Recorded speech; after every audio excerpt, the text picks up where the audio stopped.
Hello everyone, welcome to prep IAS पे आप सबका स्वागत। और आज डेली गाइडेंस प्रोग्राम में मैं आपको इकोनॉमिक्स डेज 27 के टारगेट्स दे रहा हूँ। Today is the second last day और कल हमारा जो है इकोनॉमिक्स पूरा का पूरा ख़त्म हो जाएगा। नाउ आज मैं टारगेट से पहले कुछ और वैल्यू एडेड चीज़ें आपको बताऊंगा दैट यू शुड नो, कि जो है आगे जाते वक्त नेक्स्ट टाइम जब आप रिवाइज कर रहे हो तो क्या चीज़ें आपको ध्यान में रखनी है and how to go about it when you are revising the economics next time. ठीक है। एंड जो लोग नए हैं, जो लोग पहली बार ये डेली गाइडेंस प्रोग्राम का वीडियो देख रहे हैं, for them let me tell them कि देखिए ये एक प्रोग्राम है जिसके अंदर हम जो है डेली बेसिस पे आपको टारगेट्स देते हैं और आपको तरीके और स्ट्रेटजीज बताते हैं that how you could cover your syllabus in a guided manner with maximum understanding. And daily हम मंडे टू फ्राइडे आपको टारगेट्स देते हैं और सैटरडे और संडे जो है आपके पास टाइम होता है कि आप जो भी टारगेट्स आपने पढ़ा है वो रिवाइज करें, मेमोराइज करें और साथ में अब जो है मॉक टेस्ट देना बहुत ज़रूरी है। ठीक है। तो सबसे पहले वैल्यू एडिशन की चीज़ें। तो नाउ सी अभी तक आई आई नो आप काफ़ी लोगों के दिमाग में डाउट होगा कि जो भी हमने पढ़ा है क्या वो सफिशिएंट है या नहीं। तो लेट मी टेल यू कि वो कंप्राइज करता है आपका 70 to 80%। अब इसके बाद आप बोलोगे सर फिर बाकी बचा हुआ 20 से 30% कहाँ से आएगा? वो आएगा यहाँ से। तो आप बोलोगे कि सर ये कब पढ़े? तो करंट अफेयर्स तो आप कॉन्टीन्यूस बेसिस पे जैसे हमारा कवरेज चल रहा है आप वैसे कवरेज करते रहोगे। इकोनॉमिक सर्वे और बजट एज एंड व्हेन आएगा आप पढ़ोगे। ठीक है। और internet time to time reference के लिए नेक्स्ट टाइम जब आप रिवाइज करोगे तब देखो अभी होगा क्या कि अभी आपका नेक्स्ट सब्जेक्ट शुरू हो। ठीक है। तो आपका इकोनॉमिक्स खत्म हो गया, आपने पढ़ लिया है, चीज़ों को समझ लिया है। ठीक है। कुछ लोगों ने नोट्स बनाया, वेरी गुड, कुछ लोगों ने नोट नहीं बनाया, कोई परेशानी की बात नहीं। ठीक है। बट यस, आई नो कि ये मतलब इसके बाद भी आप दोबारा रिवाइज करोगे इसको। ठीक है। एक बार पढ़ने से काम नहीं चलता। तो जब आप सेकेंड टाइम रिवाइज करोगे, when you are revising it, तब आपको क्या करना है? तब आपको पहली चीज जो है, एक तो अगर नहीं बनाए तो नोट्स बना लेना। ठीक है। तो अगर नहीं बनाए तो अभी आपने पढ़ा है, बुक में अंडरलाइन किया होगा, उस वक्त उसको बस नोट्स में, तब और कम टाइम में बन जाएंगे आपके नोट्स। ठीक है। दूसरी चीज जो है ये वैल्यू एडिशन कर, वैल्यू एडिशन। तो मान लो नेक्स्ट टाइम आप रिवाइज करते हो तो करंट अफेयर्स में अभी तक आपने बहुत सारी मैगजीन्स में बहुत कुछ पढ़ा हुआ होगा इकोनॉमी से रिलेटेड और आपको लगा होगा कि ये इंपॉर्टेंट है, शायद से ये प्रीलिम्स के पॉइंट ऑफ व्यू से, या जो भी हमारा रिलेटेड चैप्टर है, मान लो कुछ नेशनल इनकम में चेंजेस आए या एग्रीकल्चर वाले चैप्टर में चेंजेस आए या फिर हमारा इंडस्ट्री सेक्टर में चेंजेस आए। तो ऐसा कुछ भी थोड़ी बहुत चीज़ें होंगी जो भी आपको लगता है पढ़ते वक्त जो है, जो भी लगे आपको इसमें वैल्यू ऐड करते रहो। और तीसरी चीज़ ये भी होगी, जब आप पढ़ रहे होगे हो सकता है कुछ टॉपिक में आपको लगे कि थोड़ा सा कंटेंट और बढ़ा ले, थोड़ा नेट पे सर्च करना है ना। यहाँ पे याद रखना है कि देखो इसके लिए बेस्ट जजमेंट आपका ये होगा कि प्रीवियस ईयर क्वेश्चन करके उसके अगर आपके हो जाते सॉल्व इतने उससे, सो दैट इज सफिशिएंट। अगर नहीं होते तो इन दैट केस थोड़ा बहुत इंटरनेट का हेल्प लेके वैल्यू एडिशन कर सकते हो। स्पेशली इसका वैल्यू एडिशन में कहा, डेटा, फैक्ट्स, एग्जाम्पल्स, यहाँ पे काम आता है वैल्यू एडिशन। ठीक है। तो अगेन एक चीज याद रखना। ठीक है। एक बहुत बड़ी टेंडेंसी होती है लोगों की सोचना कि जो हमने पढ़ा है वो सफिशिएंट नहीं है। बट देखो यूपीएससी में 100% कवरेज ना ही पॉसिबल है और ना ही करना रिक्वायर्ड है। ठीक है। इट इज़ रिक्वायर्ड कि आप ये जो इतना 70 to 80% जो इंपॉर्टेंट चैप्टर्स आगे मैं कुछ प्रीलिम्स के बताऊंगा, अगर वही आप अच्छे से कर लो ये सब चीज़ें, और इतने अच्छे से करो कि इनसे जो क्वेश्चन आएंगे वो आप श्योरली कर लो, ट्रस्ट मी बड़े आराम से आपका इकोनॉमिक्स कवर हो गया और चीज़ें आपकी हो जाए। बट यस, अगर आप ये सोचोगे कि और कर लें और कहीं से कंटेंट और कंटेंट के चक्कर में पढ़ोगे, आप सोचोगे 100% कवर कर लें, इन दैट केस क्या होगा आपके साथ कि आपका एक तो रिविजन नहीं होगा इन चीज़ों का, तो नई चीज़ सीखी वो भी इतने अच्छे से नहीं सीख पाओगे, और ये जो चीज़ें पढ़ी हैं इनको भी रिवाइज नहीं कर पाए तो ये भी अच्छे से नहीं होगी। तो आई वुड ऑलवेज सजेस्ट, और ये हमेशा एक प्रिंसिपल रहा यूपीएससी का, लिमिटेड सोर्सेस रिपीटेड रिवीजन। ठीक है।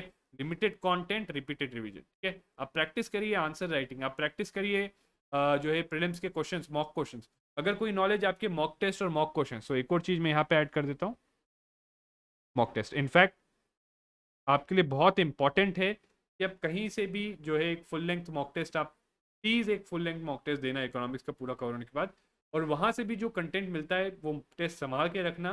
और नेक्स्ट टाइम जब आप रिवाइज कर रहे होगे उस टेस्ट को भी रिवाइज करना, और टेस्ट से जो एडिशनल कंटेंट मिलता है उसको जो है अपने नोट्स में ऐड कर लेना। राइट।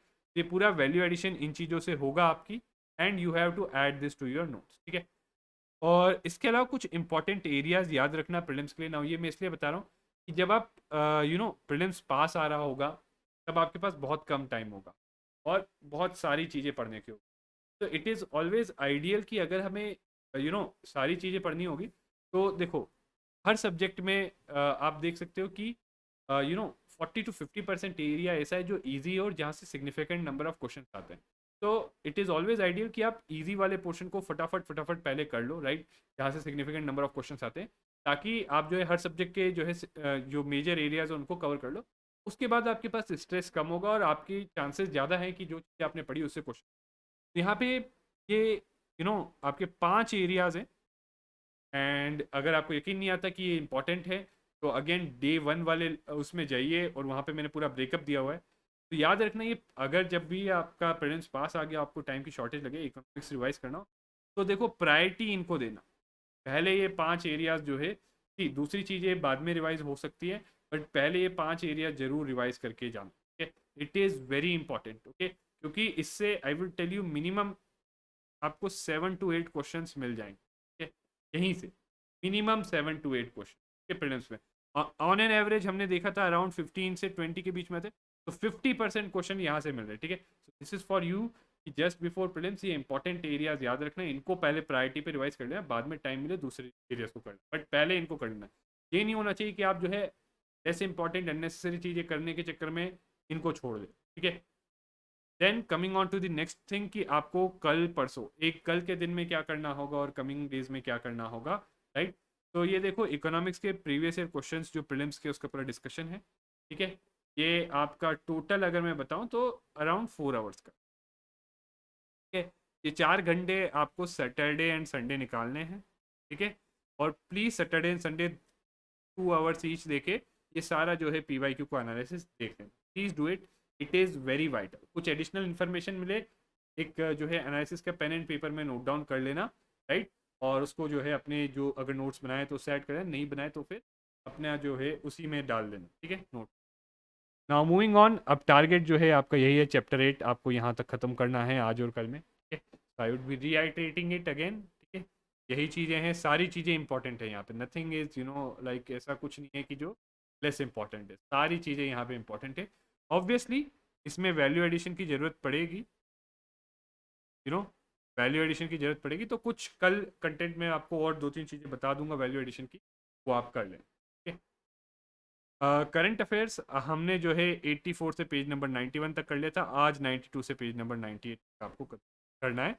और कल जो है हम बचा हुआ फिनिश करके हमारा जुलाई का भी करंट अफेयर्स फिनिश। ठीक है, फिर हम शुरू करेंगे अगस्त से।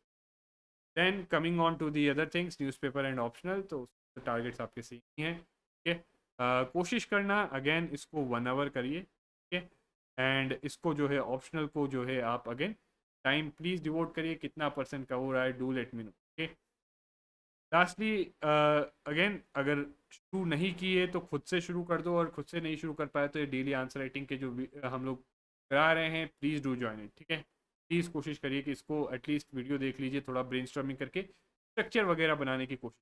ठीक है, and at least try to study for 8 hours, कम से कम 8 घंटा पढ़िए। ठीक है, कोशिश करिए इस टाइप से शेड्यूल, आई थिंक पॉलिटी वाले में जब डेली गाइडेंस चला था, सौरभ सर ने आपको डेली शेड्यूल भी बताया था, try to work on it. ठीक है, उसी हिसाब से अपना शेड्यूल ऐसा बनाइए कि एटलीस्ट 1 घंटा हो। ठीक है, एंड जो भी प्रोग्रेस है, बहुत कम लोग बताते हैं, कुछ लोग, 1-2 लोगों ने बताया है प्रोग्रेस में कि उनका एग्ज़ाम है BPSC का, तो नो इश्यूज़। देखो ये चीज़ें होंगी। ठीक है, कुछ चीज़ें बीच में आएंगी, तो आपको उसके हिसाब से चीज़ों को थोड़ा सा फ्लेक्सिबल भी रखना और एडजस्ट भी करना होगा। ठीक है, और कोई भी डाउट, कोई भी query, do ask us in the comments. ठीक है, कमेंट्स में बताइए and it will definitely get resolve. ठीक है, and thank you very much. And अगर आपने सब्सक्राइब नहीं किया है तो do subscribe to our channel. और जो है, अगर आपको इसका टेलीग्राम ग्रुप जो डेली गाइडेंस का है, जहाँ पे आपको क्वेश्चन और रेगुलर अपडेट्स मिलती है, वो ज्वाइन करना है तो एक रजिस्ट्रेशन फॉर्म है डिस्क्रिप्शन में, वो फिल करिए, आपको जो है टेलीग्राम ग्रुप ज्वाइन का link. Thank you very much, this is it for today, see you again tomorrow.